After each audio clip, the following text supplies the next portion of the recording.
Today we are going to start with the topic capital structure decisions. Now before starting with the capital structure decision, we must know what is the capital structure. Now structure से पहले भी मुझे मालूम हमें अब ये मालूम होना चाहिए what is capital. Now capital किसे बोलते हैं? कैपिटल मतलब जो अगर हम लोग बिजनेस की बात करें, कंपनी की बात करें, तो कंपनी चलाने के लिए जो पैसों की जरूरत है वो हम लोग जो कलेक्ट करते हैं और वो कहाँ से कलेक्ट करते हैं उसे हम लोग बोलेंगे कैपिटल. मतलब कौन से प्रपोर्शन में किया है, कितना डेप्ट है, कितना इक्विटी शेयर से, कितना प्रेफरेंस शेयर से, उसे हम लोग बेसिकली बोलते हैं कैपिटल स्ट्रक्चर. ओके, अभी यहाँ पे दिया है, देखो मीनिंग फर्स्ट पैरा में ही. The capital structure is a particular combination of डेप्ट and equity used by the company to finance its overall operations and growth. इसका मतलब क्या है कि जो कंपनी का हम लोग कैपिटल स्ट्रक्चर का स्टडी कर रहे हैं या देख रहे हैं, उसमें कंपनी में डेप्ट कितना लिया है, या डिबेंचर्स कितने इश्यू किए हैं, लोन कितना लिया है बाहर वालों से, या इक्विटी शेयर कैपिटल कितना है, प्रेफरेंस शेयर कैपिटल कितना है, रिजर्व्स कितने हैं कंपनी के, उनका प्रपोर्शन क्या है, ये सब देखो. हमने प्रपोर्शन देखा था ना कॉस्ट ऑफ कैपिटल में, करेक्ट. सो सेम वे से हमें यहाँ पे देखना कितने प्रपोर्शन में है एक दूसरे के है, उसे क्या बोलते हैं, कैपिटल स्ट्रक्चर. अभी कैपिटल स्ट्रक्चर जब हम लोग कैलकुलेट करते हैं तो यहाँ पे हमने कल मैनेजमेंट अकाउंटिंग में वर्टिकल सीखा था, याद है आपको. उसमें हमने जो सोर्सेस ऑफ फंड्स दिए थे ना वो कंसिडर करना है, यानी own funds and borrowed funds. यहाँ पे करंट एसेट्स या करंट लायबिलिटीज कुछ भी कंसिडर नहीं होगा. तो own funds and borrowed funds में जो प्रपोर्शन है वो मेनली यहाँ पे देखना है. तो ओन फंड्स में क्या क्या आता है, equity share capital, preference share capital, reserve surplus. Same as borrowed funds में क्या आता है, debentures, bank loan, loan from other institutions. तो इन सब का टोटल कैपिटल में कितना प्रोपोर्शनेट है, इन सब का टोटल कैपिटल में कितना प्रोपोर्शनेट है, उससे हम लोग बोलते हैं कैपिटल स्ट्रक्चर. तो अकॉर्डिंगली दैट अलग अलग ऑथर्स ने या अलग अलग राइटर्स ने अलग अलग डेफिनेशंस किए हैं कैपिटल स्ट्रक्चर का, बट उसका meaning one and the same रहेगा. देखो फर्स्ट डेफिनेशन क्या है, capital structure of company refers to makeup ऑफ all its capitalization and it includes all long term capital resources with loan, reserve shares and bonds.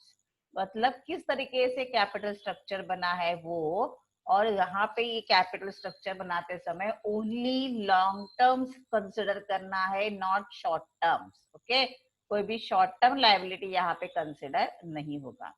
दूसरा definition क्या है Hampton का, देखो. Capital structure is a combination of debt and equity securities and comprise firm's finance of its assets. Capital structure क्या दिखाता है कि firm का जो फाइनेंस है वो कितने डेप्ट से कलेक्ट किया और कितना इक्विटी से कलेक्ट किया है. तीसरा डेफिनेशन एल एम पांडे के हिसाब से क्या है, देखो. Capital structure refers to mix of long term resources of funds. हर जगह पे they are stressing on long term resources, not any short term. तो लॉन्ग टर्म रिसोर्सेस में कौन सा है, फॉर एग्जांपल और such as debentures, long term debts, reference capital, equity share capital, including reserves and surplus. इसका मतलब यहाँ पे ओनली लॉन्ग टर्म रिसोर्सेज, यानी कौन से आइटम्स लिए हैं, सोर्सेस ऑफ फंड्स. हम लोग अगर वर्टिकल देखेंगे तो सोर्सेस ऑफ फंड्स देखते हैं. ओके, अभी हम लोग जब ये कैपिटल स्ट्रक्चर देखते हैं तो हमने लास्ट लेक्चर में कॉस्ट ऑफ कैपिटल देखा था ना, राइट. हाँ, तो वहां पे कॉस्ट ऑफ कैपिटल जब हम लोग देखते हैं तो इक्विटी के ऊपर कॉस्ट ऑफ कैपिटल क्या आता है, डिविडेंड. प्रेफरेंस के ऊपर क्या कॉस्ट ऑफ कैपिटल आता है, डिविडेंड. लोन डिबेंचर्स के ऊपर का कॉस्ट ऑफ कैपिटल क्या है, इंटरेस्ट. ओके, तो ये जो कैपिटल स्ट्रक्चर है और उन सब का मिला के हम लोग क्या निकालते हैं, weighted average cost of capital, average cost of capital निकालते हैं ना, correct.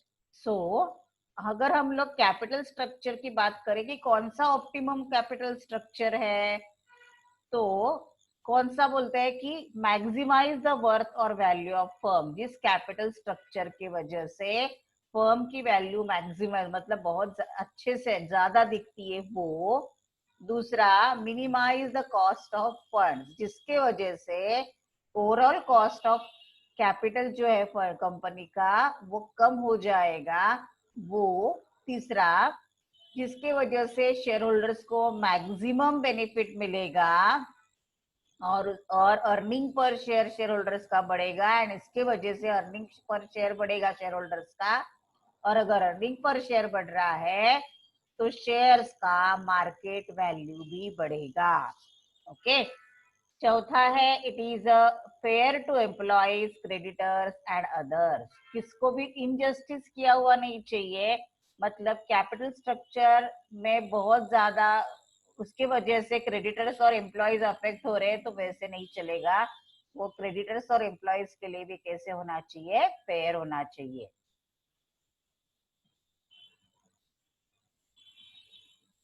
Okay okay, now see,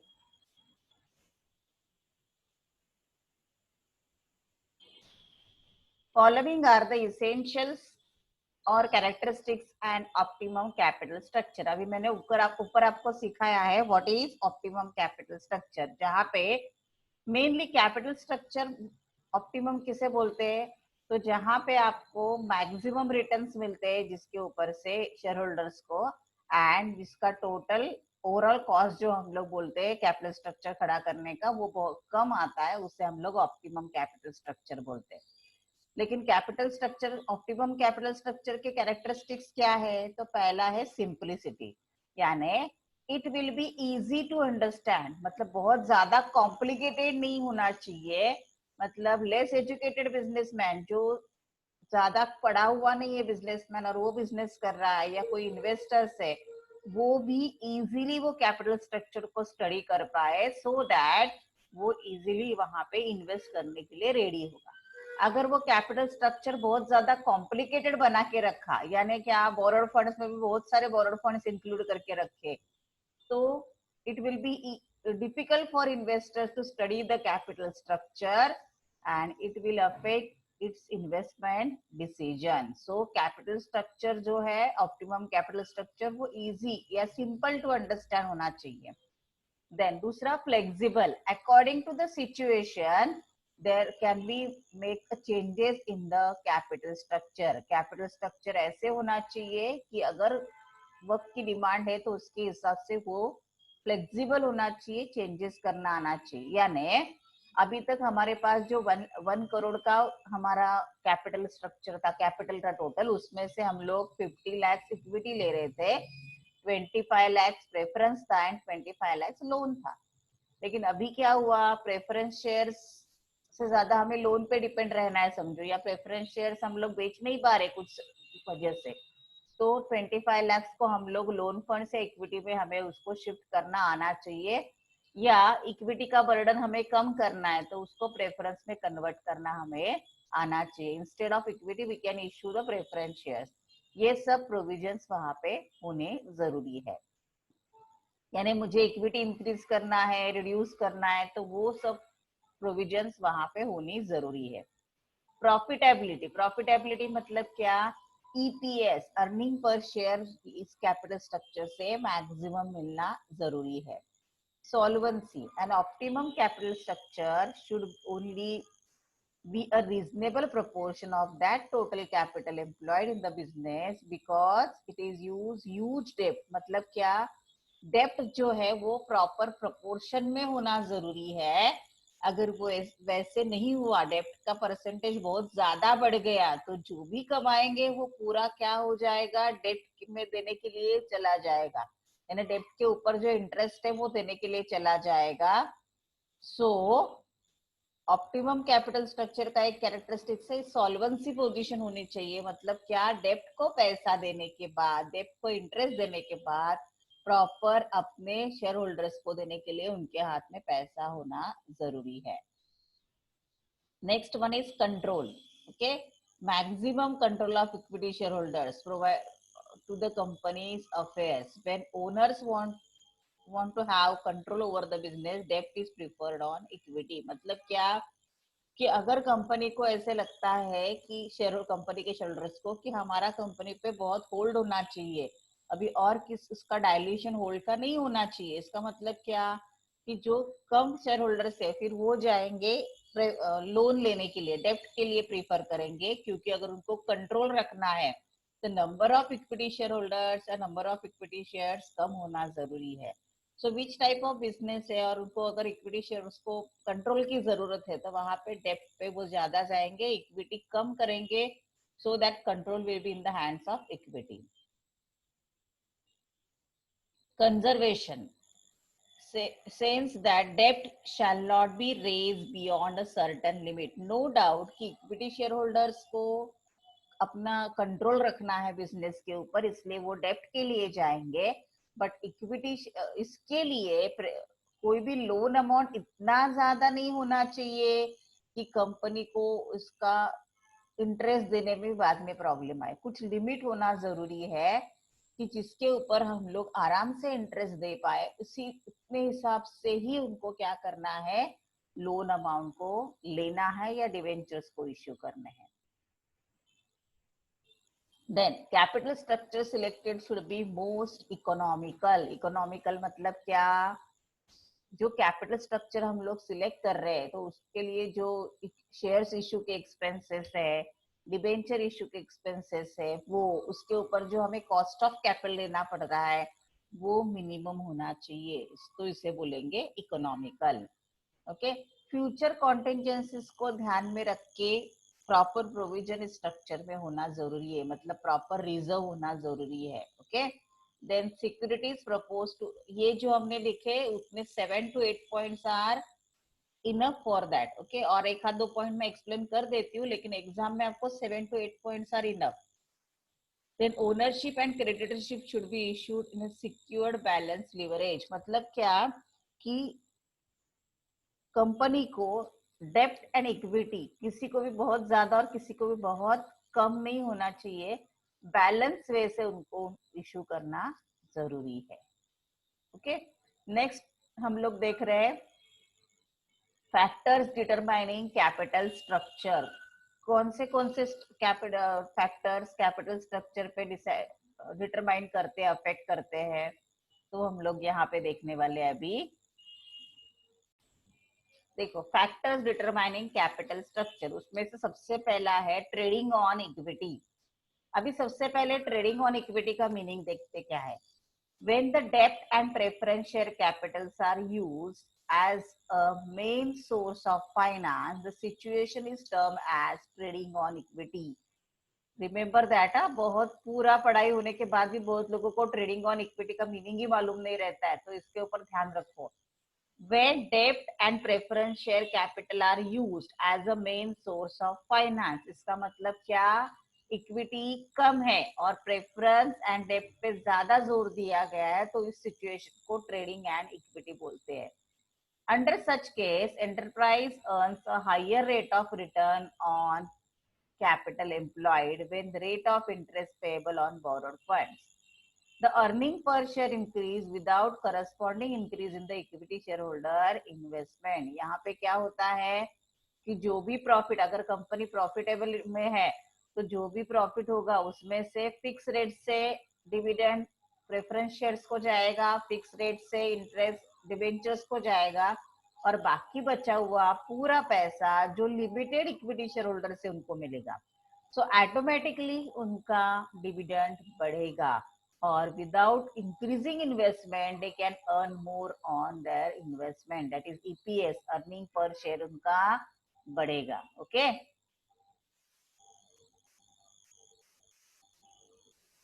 दूसरा है कंट्रोल ऑफ बिजनेस।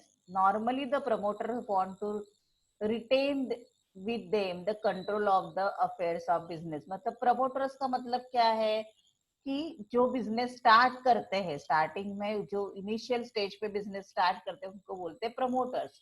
अब ये जो प्रमोटर्स है उनको अगर ऐसे लगता है कि उनका अगर उन्होंने बिजनेस स्टार्ट किया है तो किसी के और के हाथ में उसका कंट्रोल नहीं जाना चाहिए, तो वो क्या करते हैं कि बहुत कम शेयर्स मार्केट में बेचते हैं, जो भी इक्विटी शेयर्स है वो उन्होंने परचेस किए। Apart from that very less amount equity shares issue किया जाता है and remaining preference and debentures या लोन इश्यू किए जाते हैं। So in that case preference shareholders या लोन होल्डर्स या डिबेंचर होल्डर्स को वोटिंग राइट्स नहीं है, voting rights only equity shareholders को है। तो automatically promoters who are holding equity shares have voting rights and उनका कंट्रोल रहेगा बिजनेस पे। चौथा है नेचर ऑफ बिजनेस, किस टाइप का बिजनेस है। Okay, while designing capital structure कौन से नेचर का है, मतलब पब्लिक यूटिलिटी कंसर्न में enjoy advantage of fix interest securities like bonds debenture, मतलब because of their monopoly and stability of income. यानी पब्लिक यूटिलिटी सर्विसेज है तो वहां पे उनको डिबेंचर्स यानी बॉन्ड्स वगैरह एक्सेप्ट कर सकते हैं बिकॉज उसके ऊपर मिलने वाला जो इनकम है वो रेगुलर है और फिक्स है। जैसे देखो रोड्स वगैरह है तो उसके ऊपर जो टोल है वो पब्लिक यूटिलिटी सर्विस हो गया, तो उसके ऊपर जो टोल वगैरह है तो उसके ऊपर रेगुलर इनकम मिलेगा, तो रेगुलर इनकम मिलेगा तो we are easily can pay the interest on bonds and debentures. तो वहां पे हम लोग इजीली लोन्स बॉन्ड्स डिबेंचर्स ये ले सकते हैं। बट जो मैन्युफैक्चरिंग कंसर्न है, ओके, उनका इनकम फिक्स नहीं है, वहां पे हम लोग ये वहां पे हम लोग डिबेंचर्स बॉन्ड्स इजीली इश्यू नहीं कर पाएंगे क्योंकि हमें फिक्स इनकम की गारंटी नहीं रहेगी, तो वहां पे हमें इक्विटी शेयर्स इक्वली इश्यू करना पड़ेगा। Next one is size of business, business का साइज कितना है। ओके, मतलब small companies depend on own capital, अगर छोटी सी कंपनी तो ओनली इक्विटी शेयर्स इश्यू किया, प्रेफरेंस वगैरह ज्यादा इश्यू नहीं किया, इट्स ओके, उनको जरूरत नहीं है लोन वगैरह लेने की। लेकिन जैसे जैसे कंपनी बढ़ेगी वैसे वैसे उनको इक्विटी शेयर से पैसा खड़ा करना ओनली पॉसिबल नहीं होगा। So in such a case long term funds और लोन्स के ऊपर भी उनको डिपेंड रहना पड़ेगा। देन पीरियड ऑफ फाइनेंस, यानी अगर कंपनी को कुछ समय के लिए लॉन्ग टर्म के लिए पैसा चाहिए लेकिन परमानेंटली नहीं चाहिए तो सो दे कैन गो फॉर डेब्ट एंड प्रेफरेंस शेयर्स। बट अगर कंपनी को उनके लाइफ टाइम के लिए पैसा चाहिए, जो उनको कभी भी जब तक कंपनी बंद नहीं होती तब तक विड्रॉ नहीं होना चाहिए, ऐसे चाहिए, तो they should go for equity shares. Cost of capital, उसके अलावा कॉस्ट ऑफ कैपिटल मिनिमम होना चाहिए ऑप्टिमम कैपिटल स्ट्रक्चर में। तो जब कैपिटल स्ट्रक्चर सिलेक्ट किया जाता है तो वो भी देखा जाता है, अगर डिबेंचर्स के ऊपर very high rate of interest देना पड़ रहा है या लोन के ऊपर very high rate of interest देना पड़ रहा है तो इन सच अ केस वो अवॉइड कर सकते हैं। But one of the advantage ये है कि ये जो इंटरेस्ट है वो टैक्स बेनिफिट के लिए काम आता है क्योंकि इंटरेस्ट एज एक्सपेंसेस कंसिडर किया जाता है, फिर रिमेनिंग अमाउंट पे हम लोग टैक्स कैलकुलेट करके फिर प्रॉफिट निकाल सकते हैं। सो डिपेंड्स अपॉन दैट कि कॉस्ट ऑफ कैपिटल किस तरीके से कम ज्यादा होती है, उसके हिसाब से कैपिटल स्ट्रक्चर चेंज होगा। उसके बाद पर्पस ऑफ फाइनेंस क्या है, यानी क्या कि अगर प्रोडक्शन मैन्युफैक्चरिंग पर्पस के लिए हम लोग फाइनेंस खड़ा करना चाहते हैं तो वी कैन गो फॉर डेप्ट और लोन फंड्स, बिकॉज उसके ऊपर हमें इमीडिएटली रिटर्न मिलने वाला है, राइट। सो वो रिटर्न जो मिलेगा उसके ऊपर से हम लोग उसके ऊपर इंटरेस्ट या प्रेफरेंस शेयर्स के ऊपर डिविडेंड दे सकते हैं। But if we are going for construction of building या फिक्स एसेट परचेज करना है तो उसके ऊपर हमें इमीडिएट इनकम बहुत ज्यादा स्टार्ट नहीं होने वाला है और उसका पैसा हम लोग इमीडिएटली रिटर्न भी नहीं कर पाएंगे। So in such a case we should go for equity shares for collecting the finance. Then choice of investors, मतलब क्या, which suits the need of different types of investor. There are different types in capital structure, यानी equity share से, preference share से, debenture से। Company को company क्या चाहती है इशू करना, ये तो इम्पोर्टेंट है ही, उसके अलावा जो एरिया में कंपनी है, जो कंट्री में कंपनी है, उसके वहां पे रहने वाले लोगों को क्या चाहिए। जैसे कुछ लोग एरिया में लगता है उनको कि उनको फिक्स रेट ऑफ इंटरेस्ट चाहिए, fix rate of dividend, fix income चाहिए विदाउट लो रिस्क, तो वहां पे वो डिवेंचर या बॉन्ड्स इजीली कलेक्ट करते हैं। बट वेयर एज अगर उनको थोड़ा रिस्क लेने के लिए रेडी है वो इक्विटी शेयर्स में भी इन्वेस्ट करने के लिए तैयार हो जाएंगे। देन फ्यूचर इनफ्लोज, यानी जो जिसमें भी हम लोग इन्वेस्ट कर रहे हैं उसमें से अगर फ्यूचर इनफ्लो अच्छे से आता है then company should go for डेप्ट और लोन फंड्स। लेकिन फ्यूचर इनकम की अगर कोई भी गारंटी नहीं है तो यहाँ पे इक्विटी के लिए जाना चाहिए। देन स्टेबिलिटी ऑफ सेल्स, अगर सेल्स कांस्टेंट है यानी इतना सेल्स होने वाला है ये अगर हमें गारंटी है तो सेल्स उसके लिए जो फंड्स है वो हम लोग डेप्ट से भी कलेक्ट कर सकते हैं, क्योंकि जो पैसा सेल्स से आएगा उसमें से हम लोग आराम से पेमेंट कर सकते हैं, उसमें से हम लोग आराम से इंटरेस्ट का पेमेंट कर सकते हैं। लेकिन सेल्स का गारंटी नहीं है तो we should not go for डेप्ट फाइनेंसिंग।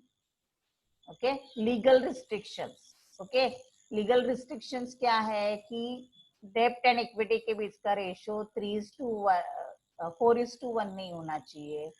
इक्विटी और प्रेफरेंस स्टॉक का बीच का रेशियो 3:1 से ज्यादा नहीं होना चाहिए। ये जो लीगल रिस्ट्रिक्शंस है वो हमें फॉलो करना जरूरी है। मतलब इस रेशियो से ज्यादा हमें, कम होगा तो चलेगा बट इस रेशियो से ज्यादा हमें कुछ भी इक्विटी इश्यू हम लोग नहीं कर सकते। Okay, then cost of flotation. Flotation cost मतलब क्या, इक्विटी शेयर्स इश्यू करने के लिए, बॉन्ड्स इश्यू करने के लिए हमें कितना खर्चा आता है उसे बोलते हैं फ्लोटेशन कॉस्ट।